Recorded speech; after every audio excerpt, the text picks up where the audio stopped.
জগন্নাথ বিশ্ববিদ্যালয়ের পর এবার ঢাকা কলেজে ছাত্র শিবির ও ছাত্র দলের মধ্যে সংঘর্ষ হয়েছে। এতে উভয় পক্ষের অন্তত ৩৫ জন আহত হয়েছেন। মঙ্গলবার দুপুর ১টার দিকে ঢাকা কলেজের গ্যালারি নম্বর ২-এ এই ঘটনা ঘটে। এই ঘটনার পরস্পরের বিরুদ্ধে অভিযোগ করেছে দুই ছাত্র সংগঠন। ছাত্র শিবিরের দাবি, পূর্ব ঘোষণা অনুযায়ী কলেজের ২ নম্বর গ্যালারিতে জুলাই অভ্যুত্থান সম্পর্কিত আলোচনা সভার আয়োজন করা হয়। সেই অনুষ্ঠানের ব্যানার টানানোর সময় অতর্কিত হামলা চালায় ছাত্রদলের নেতাকর্মীরা। এতে আহত হন সংগঠনটির প্রায় ২০ নেতাকর্মী। তবে ছাত্রদলের দাবি,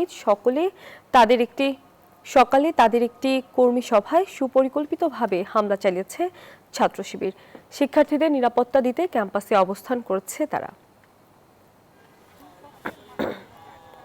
গতকাল রংপুরের পরিবেশ যারা উত্তপ্ত করছিল তাদের একটা চক্র এখানে পরিবেশ উত্তপ্ত করার জন্য তারা আমাদের নেতাকর্মীরা যখন ঢুকতেছিল তারা অতর্কিত হামলা করা শুরু করলো। ঘোষণা দিয়ে বলেছে যে আমরা আসতেছি, আপনারা পারলে ঠেকান, এরকম একটা হুমকি দিয়েছে। যদি তারা গুপ্তভাবে ছাত্রলীগে যেভাবে ছিল ঠিক সেইভাবে যদি এখন শিবিরে তাদের আত্মপ্রকাশ ঘটিয়ে তারা সশস্ত্র কায়দায় বাংলাদেশের বিভিন্ন ক্যাম্পাসকে উত্তপ্ত করতে চায়, তাহলে তাদের পরিণতি ছাত্রলীগের মতো হবে।